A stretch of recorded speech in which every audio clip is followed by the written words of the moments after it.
বেগুন সর্ষে দিয়ে ইলিশের তেল ঝাল বানাবো, যেটা তার জন্য বেগুন নিয়েছে এরকম কেটে বড় বড় করে, ইলিশ, সর্ষের তেল, ফোড়নের জন্য কালো জিরে, কাঁচা লঙ্কা, লঙ্কা বাটা, সর্ষে বাটা, নুন, হলুদ। আমি এটাতে নুন হলুদ মাখিয়ে নেবো। এটা কিন্তু অবশ্যই পদ্মার ইলিশ।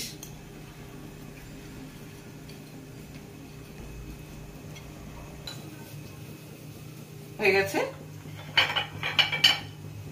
এবার আমি সর্ষের তেল দেবো।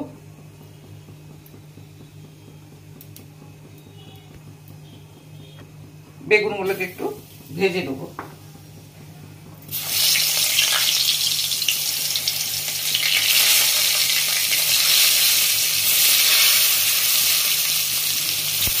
একটু ঢাকা দিয়ে দিচ্ছি।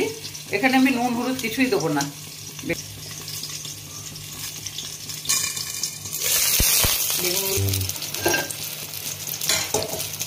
বেগুনগুলো ভাজা হয়ে গেছে, এক এক করে তুলে দেবো। ওই তেলে একটু সর্ষের তেল দেবো,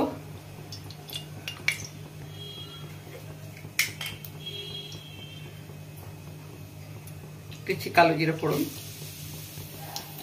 একটু হলুদ দেবো,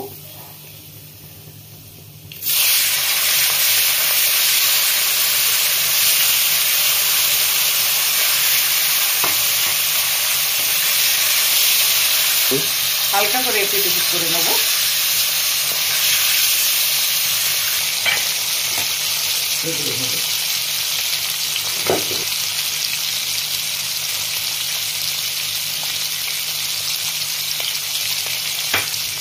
একটু লঙ্কা বাটা দেবো,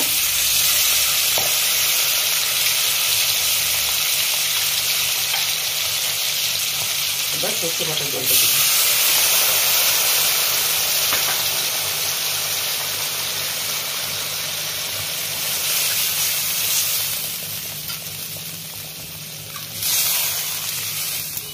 দেবো হলুদ দেবো, নুন দেবো। বেগুনে নুন নাই, সেই পরিমাণ মতো আমি নুনটা দেবো। ঢাকা দিয়ে দিচ্ছি।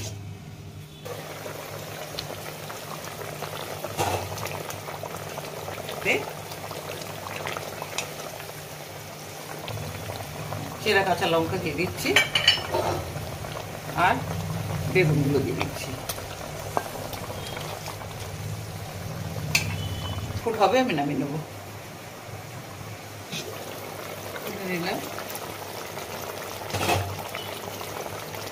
একটু নেড়ে দিচ্ছি।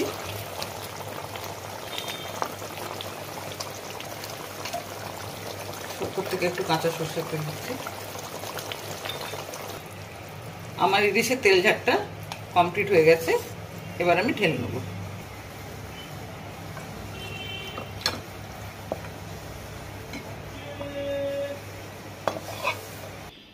বেগুন সর্ষে দিয়ে ইলিশের তেল ঝাল তৈরি হয়ে গেছে।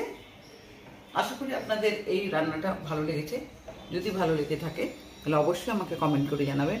আর যদি কোনো নিত্য নতুন রেসিপি জানতে চান তাহলে মিত্রির কিচেনে অবশ্যই কমেন্ট করবেন। নমস্কার।